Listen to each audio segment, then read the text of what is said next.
All right. So I'm gonna get started. So as I said, tonight's live, I'm discussing attachment styles and relationship cycles.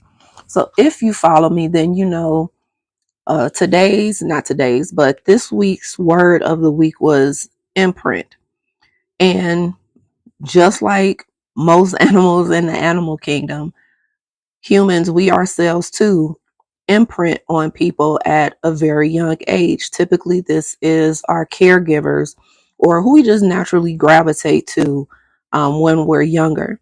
And those relationships or those people that we imprint on, that we look up to, they really shape our the way we view relationships, how we love, how we relate to others, and how we move about in the world. And the downside to that is when we imprint on unhealed people, people that have not healed themselves from their own traumas, it can impact us in a way where we grow up and end up in relationships, partnerships, friendships where they are toxic, where we become latched on or attached to unavailable partners or friendships that just don't serve us as well as we would like, right? Hi, everyone coming in. So, one of the journal questions for Write It Out Wednesday was, hold on, which one did I want to refer to? What kind of love feels familiar to me? So, when we're talking about imprinting and the kind of love that feels familiar to you, the purpose of that journal prompt was for you to think back to learn where your pattern of loving even comes from. For me, it was my mother. And so, with me imprinting on her, not that my mom didn't show love, my mother was very affectionate. But it's like as I got older, I noticed that some some of her ways started to venture off. Like she started spending less time with me, and I can't remember at what age a teacher of mine actually, after me like having a discussion with her and sharing some things with them about some things that were bothering me about my mother, was the first was the first time I ever learned about the notion that your parents can be jealous of you, right? I couldn't believe it. And so the way that impacted me in my relationships, mainly with my female friendships, is the way I interacted with my mother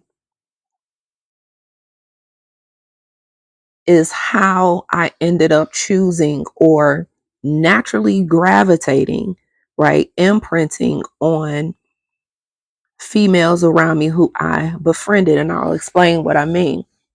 So, like I said, my mom, she was very loving. She was very affectionate. She was complimentary. But then there was a part of her when it seemed like she saw glimpses of, uh, I guess, success or growth or just things that I was accomplishing at my age that she didn't at her age. Then little bits of the jealousy began to seep in. And as I got older and started to do an intake of the kind of friends that I had around me, I began to notice the correlation between my female friendships and the relationships that I had with my mother. It was the same attachment style. So, for the most part, my female friends showed love, complimentary. But then at other times could be emotionally and mentally abusive, almost treating me as I was their flunky. And that came from insecurities within them, because like my mother, I discovered as I got older that people were jealous of me not because of what I had, not because of my looks, but because of my energy.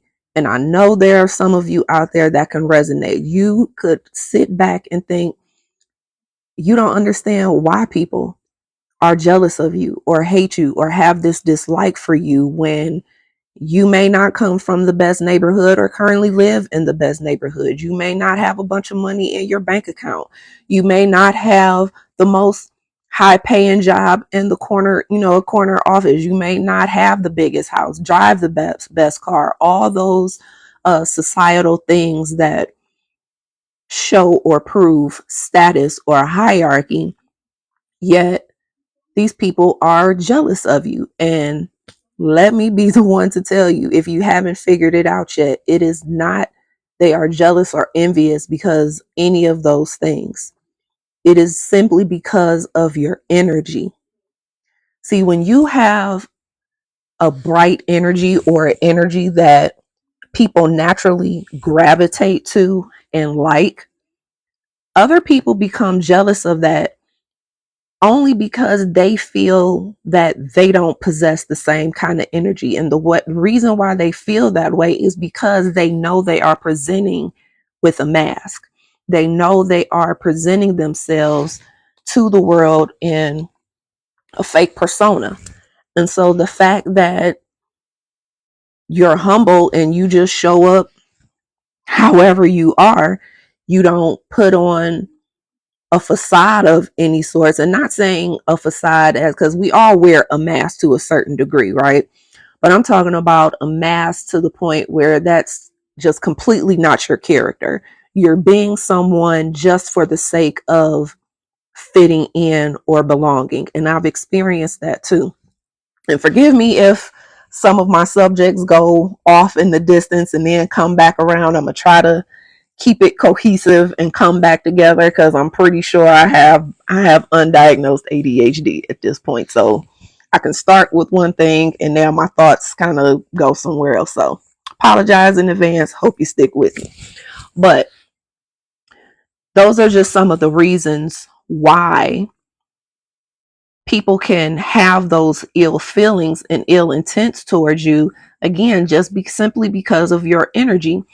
And again, that is what I felt in the kind of relationship that I had with my mother that formed how I bonded with females and how I formed my female friendships, to the point where eventually the friends that I've had throughout life, they always ended because I went ghost. I would just it would get to a point where I would know that I I couldn't do it anymore. Like, we've heard the term energy vampires, right? It felt like the life was being sucked out of me. And sometimes these people, I'm not even going to say know that they're doing this, because things happen on a spiritual level before they happen on a physical level.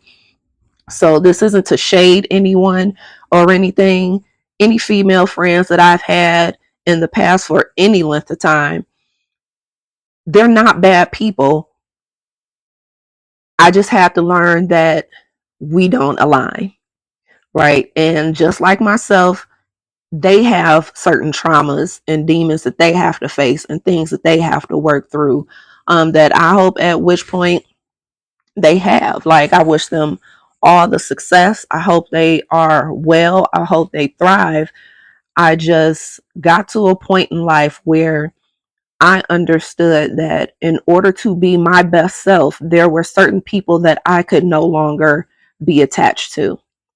And even with, again, as I revert back to my mother, because again, that is my biggest imprint was in my life and how I developed my attachment styles to people, there were times where even I would have to distance myself from my mother because it was just unhealthy.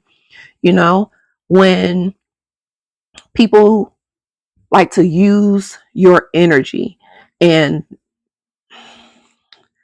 this I'm speaking from a spiritual level, right? People can siphon your energy, and they do this not only with their actions but their thoughts. So they can present to you one way, you guys can hang out, they can wish you all the best, they can be congratulatory, they can, do all the friendship things.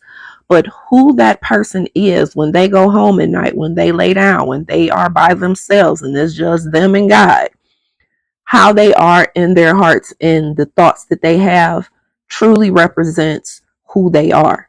And if they are having negative thoughts about you, or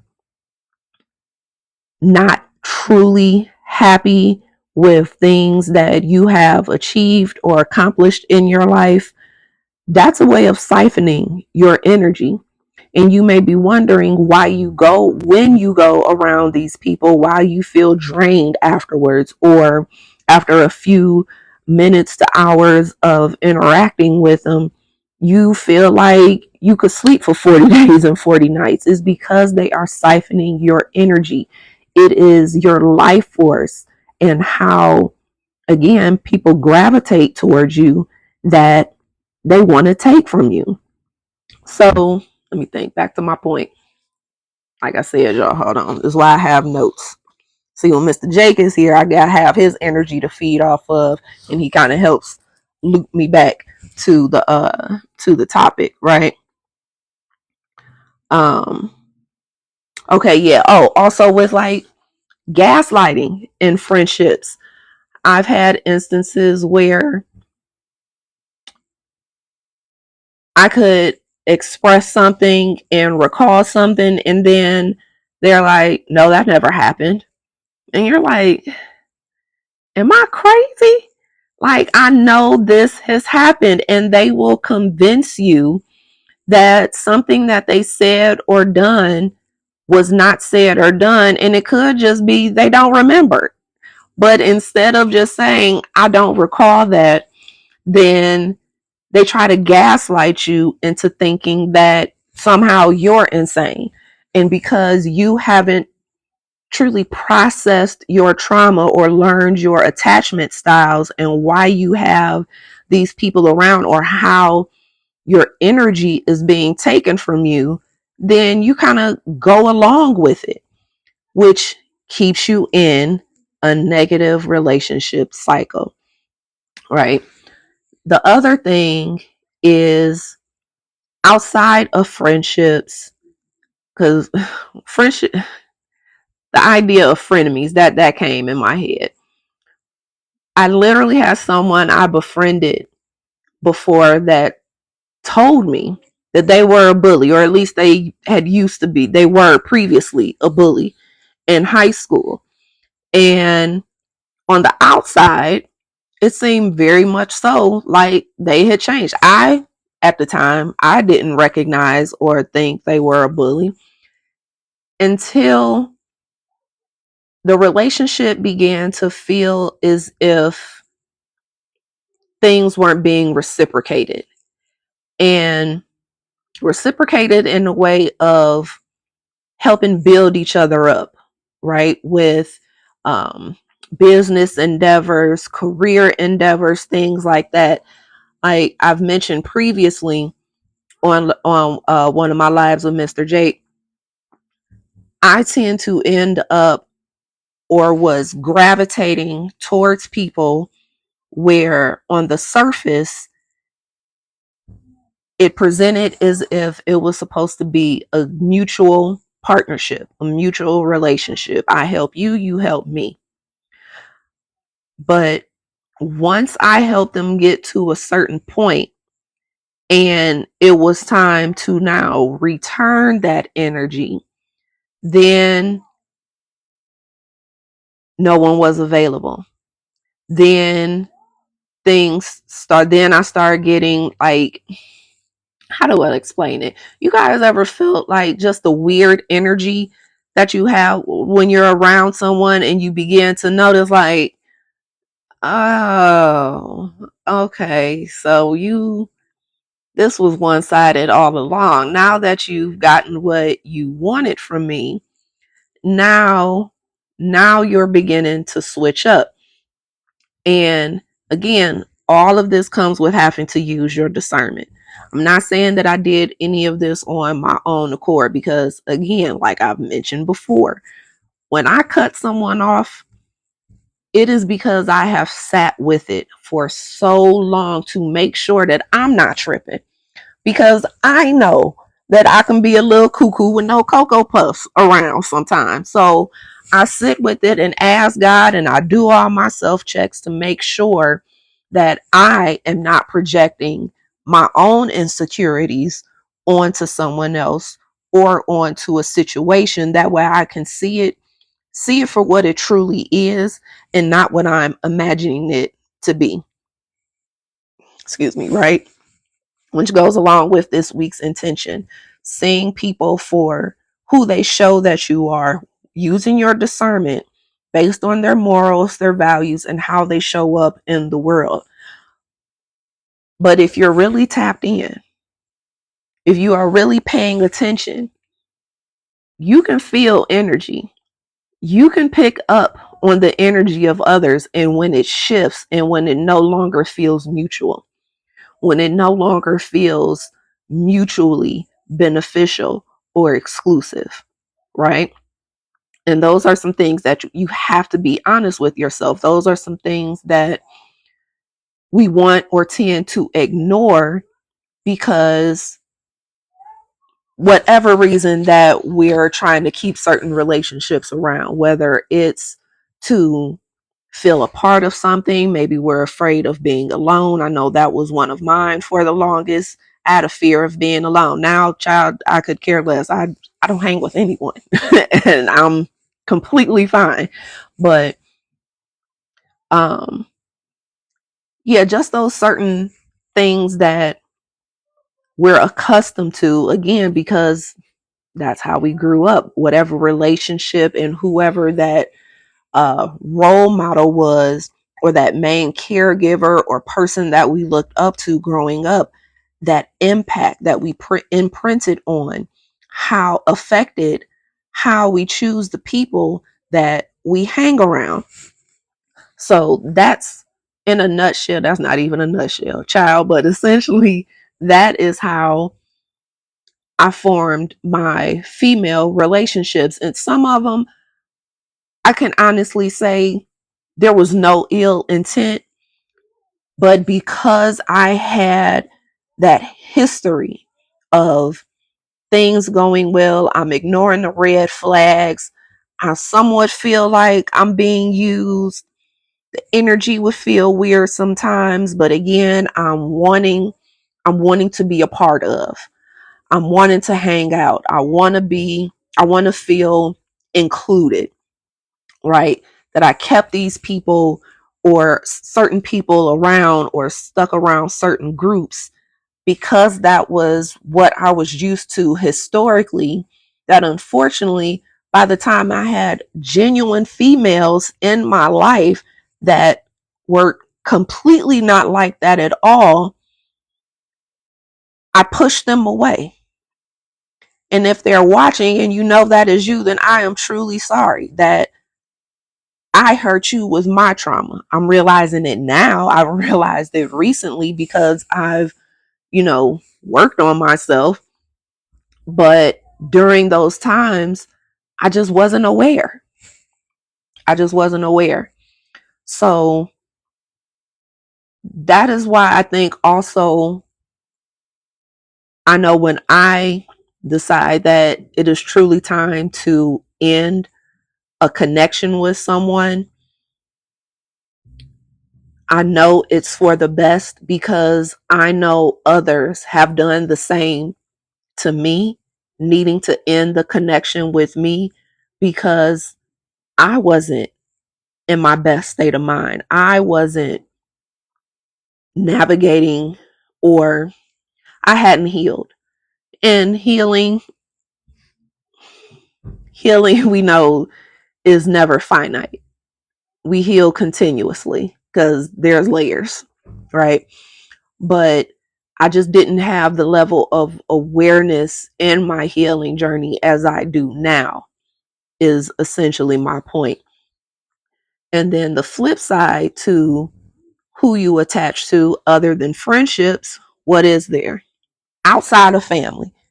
Outside of family, when you're building relationships with others, it's going to be friendships. And then, of course, what else? Relationships, romantic partnerships. Now, for me, my mother played a little bit in how I connected to my romantic partners, because again, my mother was my main caregiver. Like I've told you guys before, I didn't grow up with my father. I didn't have an established relationship with him until I was late 20s, early 30s, right? And that's something where my sister and I, my oldest brother and I, we differ because they had both parents. I have a half brother. I have two half brothers, actually. But they got to grow up with both parents. I got to grow up with, we'll say, one and a half, because there were times when I was younger that my father was around, but you might as well say non-existent. And so we know when it comes to romantic relationships, by nature, we tend to choose partners like, again, our main caregivers who we imprint on. So by me not having my father around, but when he was around, we spent time, like the times that I remember when I was growing up, when he would come and get me, whether it was him picking me up from my mom's house, or there were a lot of the summers I spent at my great aunt's house, who happened to live literally like 2 blocks around the corner from where he lived. And so he would come get me from there. We would go to the movies. We would go to the park. You know, he would take me to see my oldest brother. We would spend time, like it was a good time. But then once that outing was over, it may be some years before I see him again. So that attachment style with romantic relationships is I tended to gravitate towards emotionally unavailable men. And I remember at one point when I was a preteen, I had to be between, I don't know, 11, 12 years old, somewhere around there.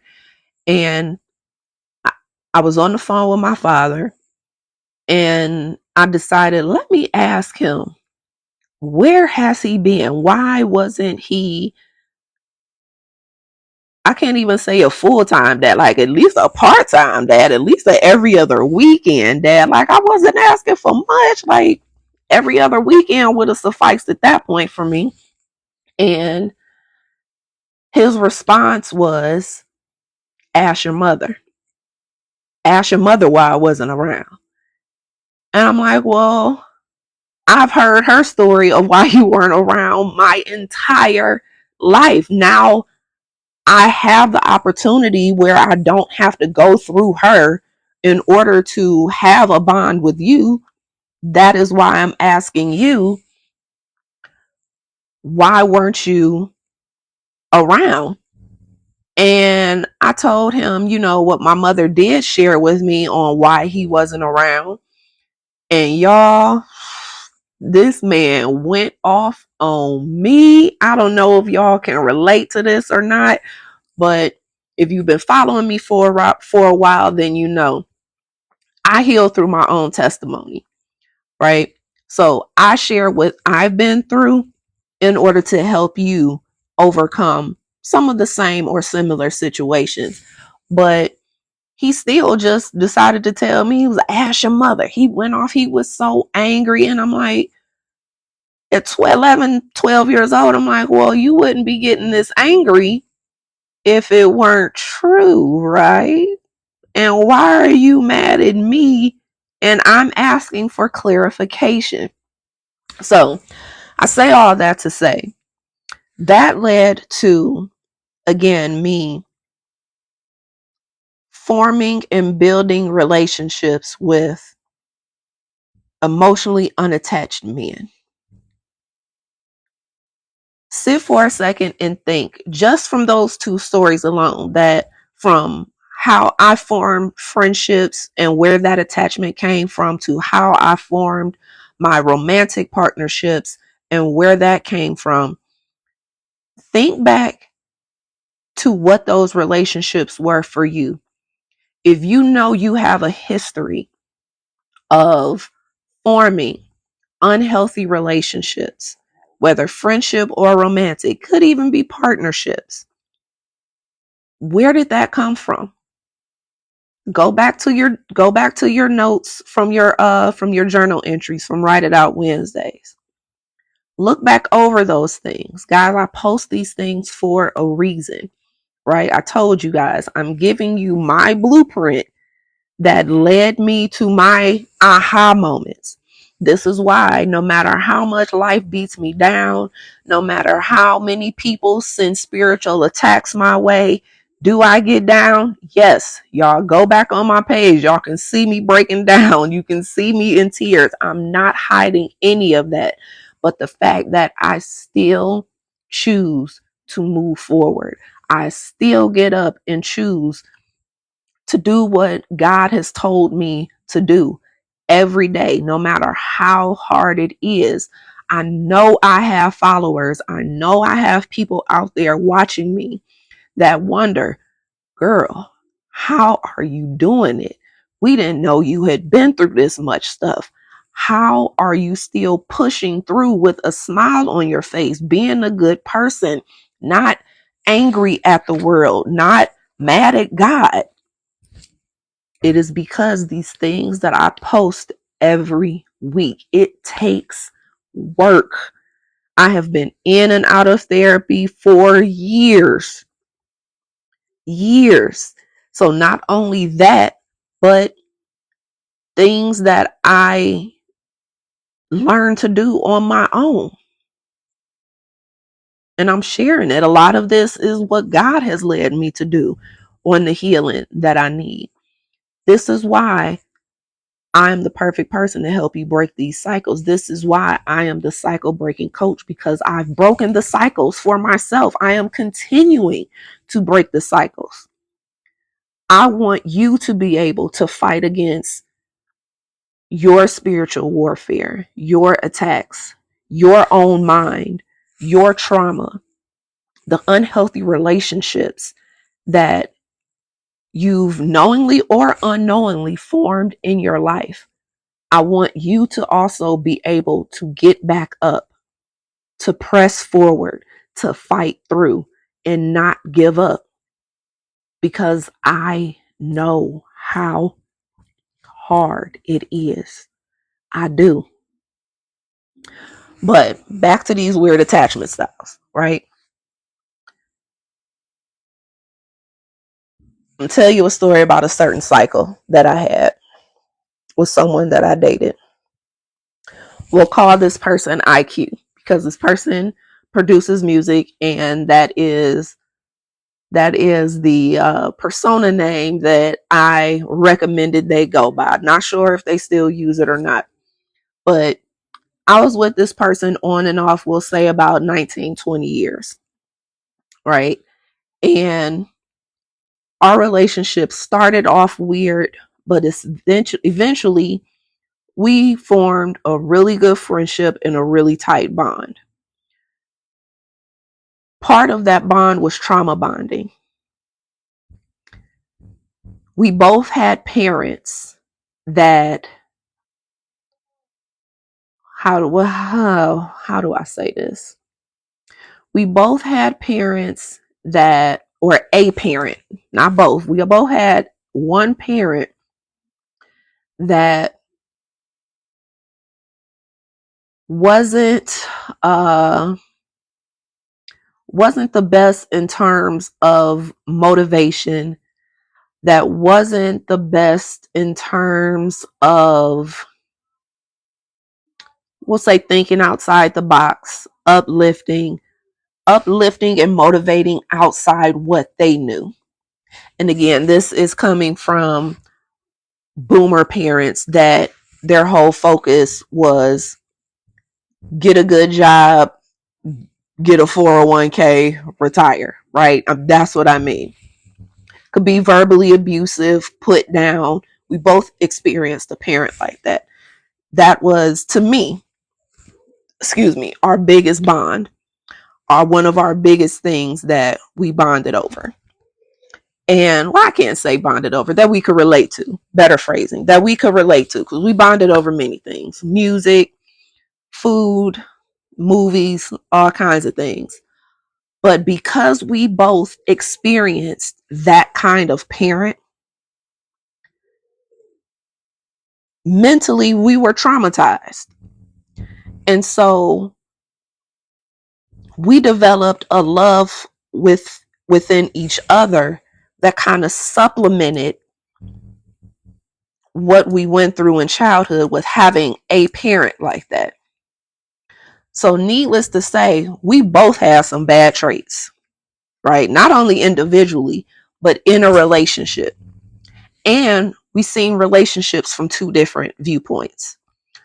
This person grew up in a two-parent household. You guys already know I did not. So that's already a difference. But even though they grew up in a two-parent household, again, they also had a toxic parent, where my main parent was my toxic parent, right? And so we were young, started out young.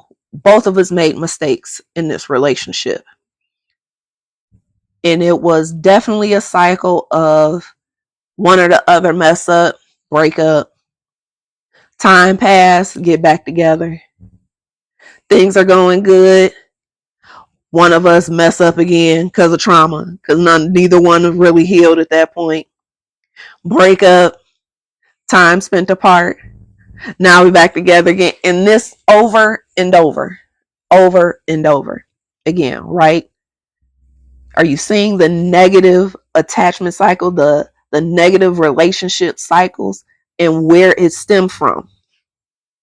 A negative parent. A negative parent. So once I got to a point where, and this was fairly recent, it happened over the years too, where I began to notice it seemed as if whenever we were apart, we thrived in life, succeeded in different areas. And then whenever we joined back up again, life would hit either one of us or both of us. Things would go downhill. And I began to notice the pattern. I began to see God is showing us that maybe we were meant to be together for a season, not a lifetime. Because if we were truly meant to be, we would be able to thrive together, not just when we are apart. Because that just made no sense. That was God showing me that you guys are not evenly yoked. If you guys can't thrive apart and come together and then really push beyond the threshold, but things become stagnant for both of you, bickering happens again, old emotional stuff comes up again that can't, or seems like it can't be worked through, too hard to work through, blame game keeps happening, that's not your person. And I know some of you can relate. I know you can. Because I just know that I'm not the only one in the world that has experienced this. That's why I know you can. Right? But again, it was that one, who I imprinted on, who I learned my attachment styles from or lack thereof, and then not having the proper tools at the time to see the pattern, not only see the pattern, but the proper tools to break free from it and stay away for the better of not only myself, but the other person as well. Because let's be real, detaching from someone does not need to be a bad thing. Again, not everyone that comes into your life or exits your life, it has to be just F that person forever. Everybody is either in your life for a reason or a season. Sometimes the reason is just the season. Sometimes those seasons are long. This one happened to be a longer season in my life, a prolonged one. That's because we both were trying to make something fit that just didn't. This is what I want to prevent you from doing. If any of this sounds familiar, this is your sign. It is time to break free. And it is okay to break free. It doesn't mean that you have to hate that person. It doesn't mean that you wish ill will on that person. It only means that the time that you two were supposed to be together and be in each other's lives, you've learned all you needed to learn from each other. Now it's time to take that, and hopefully you learned. Now it's time to take that knowledge, use it to heal yourself. That way you can do better with the next one. That's all. And again, I have to use examples of myself because I teach better. I always say I teach better from places where I've taken up residence, meaning I can teach it to you better if I've been through it. Otherwise, baby, I'm just talking out the side of my neck or telling you something that I read in a book. And energy is real.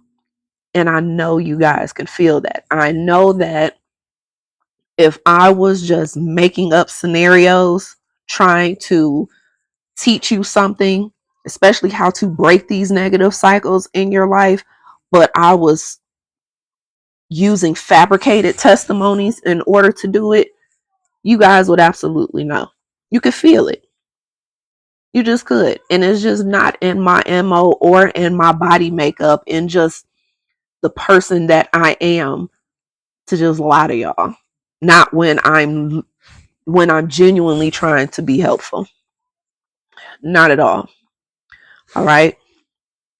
So you guys just all just gonna keep watching from outside the club. Y'all ain't gonna come in the live and tap the screen, give me some hearts, share it to somebody or something. Y'all still too scared? Okay, that's fine. We'll move on. Where we at? We got 20 minutes left. All right, so told y'all about that. Oh, the other what was it? The other journal prompt. I should say prompts that I wanted to share with you guys. Because again, I share my blueprint because I know it works, because I've done these exact same things, right? So the journal prompts for this week were, if my computer would not be so slow. Oh, excuse me, guys. Excuse me. Okay, we did coping versus healing. Okay. So the journal prompts for this week were, do I feel anxious, avoidant, or secure in my closest relationships? Do you? And once you ask yourself that, don't just answer which one.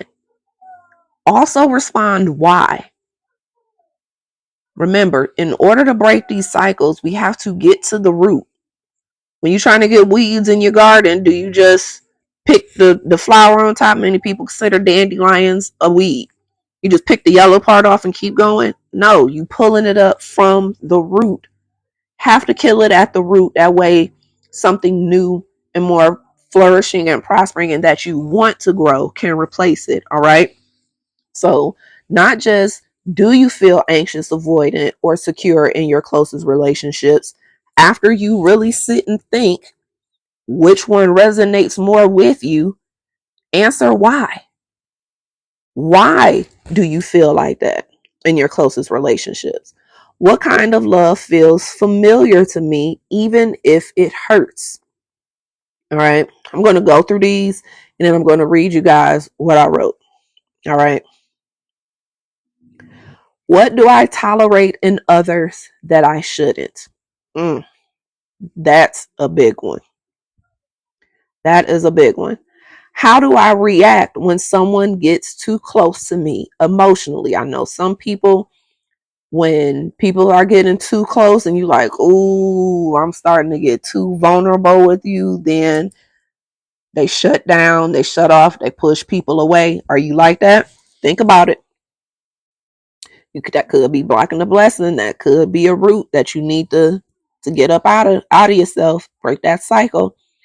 What are you afraid of losing in relationships? I know for me, it was connection. Because again, I used to come from a state of mind where I wanted to feel a part of. And that is because I lacked the other side of me, which is my father, his side of the family.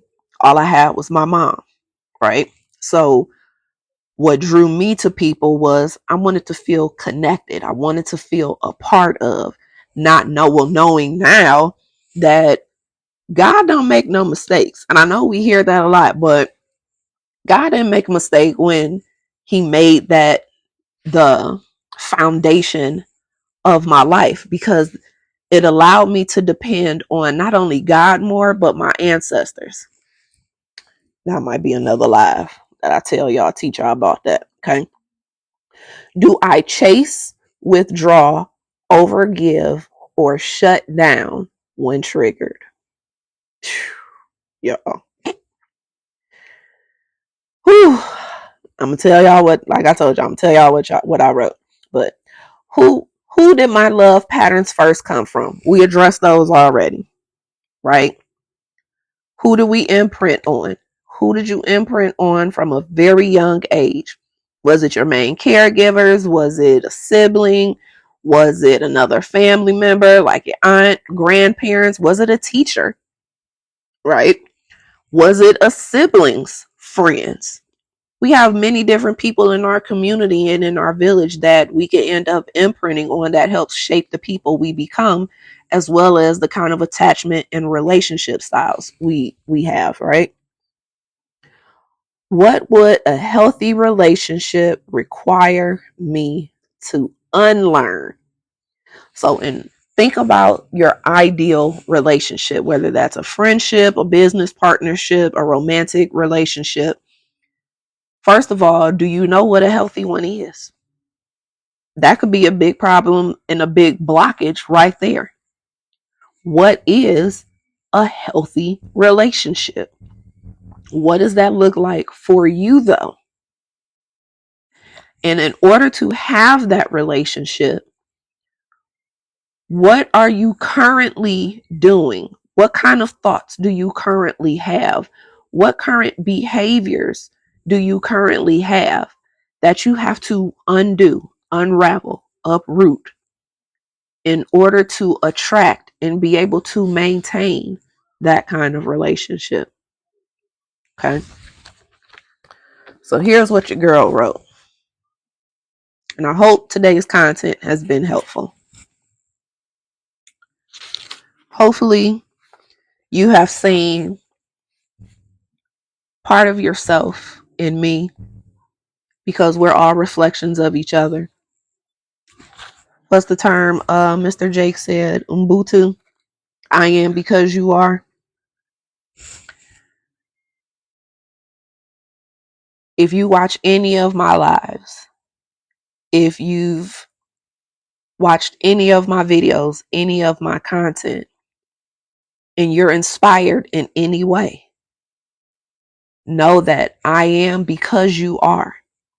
I am able to sit here as a healed and healing version of myself. I sit here in front of you as the cycle breaker that I am today, because not only is my destiny to help you, it is also because you have the same exact qualities within you to do the same. I believe in you. Here are my answers to the journal prompts. In my closest relationships, I often feel anxious, which can sometimes lead me to feeling avoidant, depending on the type of relationship. Love that comes as avoidant feels most familiar to me. This could be because of growing up, my father was not a constant factor in my life, and the times that he was, the energy felt off. My mother expressed and showed love, but was also emotionally, mentally, and physically abusive. Due to these factors, I tend to tolerate emotional abuse, lack of reciprocation, and reciprocity and other forms of mistreatment, including being gaslit from others. If anything, this tends to me overperforming or overgiving to receive love, acceptance, and attention. When someone gets too close to me, I emotionally become anxious because I have been programmed to assume it won't last based on previous situations. Usually, in relationships of any kind, I'm most afraid of losing the connection with the person. That fear is partly how I became a people pleaser. I know some of y'all can relate to that, child. Depending on the connection, I may withdraw, overgive, or shut down when triggered. Like most people, my love patterns come or came from my main caregivers. In my case, that was my mother, my aunts, and my sister. A healthy relationship would require me to unlearn that boundaries are a bad thing, and speaking up for myself or stating how I feel isn't being mean or causing drama. I deserve to protect myself, and I deserve to be heard. And I'm going to tell you the same thing. You deserve to protect yourself. You deserve to be heard. As your cycle breaking coach, it is my job to help you come into awareness, give you the right tools to emotionally regulate. And one of the most important, to be okay with setting boundaries. Because it's imperative that you protect yourself. Those of you that lack boundaries, and again, I've been there, you know how you are taken advantage of when you lack healthy boundaries for the sake of being a part of, for the sake of not wanting to miss out, for the sake of not wanting to appear mean, for the sake of people pleasing. What has people pleasing gotten you to this point in your life? What has it accomplished for you emotionally, mentally, spiritually? Doing what others expect you to do versus what you know you need to do for yourself. What has that gotten you? Sit on it, ponder it, think on it. As the old folks used to say, chew on that. See how that resonates with you. Because that is going to be one of your aha moments. That is going to be one of your moments that cuts the light bulb on. Once the light bulb cuts on, you can see a little clearly because you're in the dark now. That's why you're in the same repetitive cycles, having the same terrible attachment styles with whatever relationship in your life. It's because it's dark. Allow me to help you cut the light on. I'm qualified to do so. Listen, y'all, I'm not going to convince you. I have too much content on my social media pages to verify. So I'm not going to convince you, but just know I've been working in SEL, as social emotional learning, for a little over 17 years, facilitating SEL workshops in different capacities, different educational environments. For 3 years, I have worked as a servant leader intern for CDF Freedom School's summer literacy program, where we literally teach social and emotional awareness through reading. I've had multiple coaching businesses, start and stop, because again, that's my trauma. That's my process that I had to go through. But combined, been in business doing this work for about 15, 16 years. I'm not new to this. I am very much destined to do this at this point. Again, I teach from places that I know, from pain that I have processed, from trauma that I have overcome, from cycles that I have broken, from attachment styles and cycles that I have shattered and overcome. My goal, my wish is for you to do the same. You think it's amazing that I've done it. How amazing would it be if I wasn't the only one? I'm not the only one. There are other people out there, but this is my purpose. Other people have done it, but they may be in a different field. I've done it, and this is my life purpose, to see to it that you are able to do it too. But you have to want it. And that is also from experience. I've had mentors, I've had people in my life that have over the years tried to get me over that hump. But when you're not ready, you're not ready. This is also why I post the content that I do. Because as it's looking right now, social media is going to be here for a long time.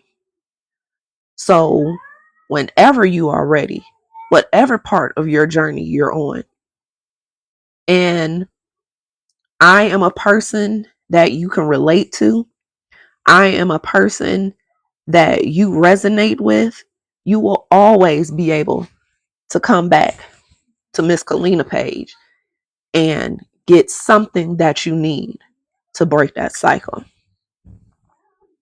If you are ready to lay and start the right foundation into breaking that cycle, you have to choose yourself first. Stop the people pleasing. Choosing yourself first is where it starts. Just like they say in what AA, the first step is admitting you have a problem. Well, when it comes to breaking these cycles, the first step is choosing yourself. You can choose yourself today by clicking the link in the bio and getting the Choosing Me Transformation Bundle. It's $22.22. Seems like a small price to pay to start getting your mind right.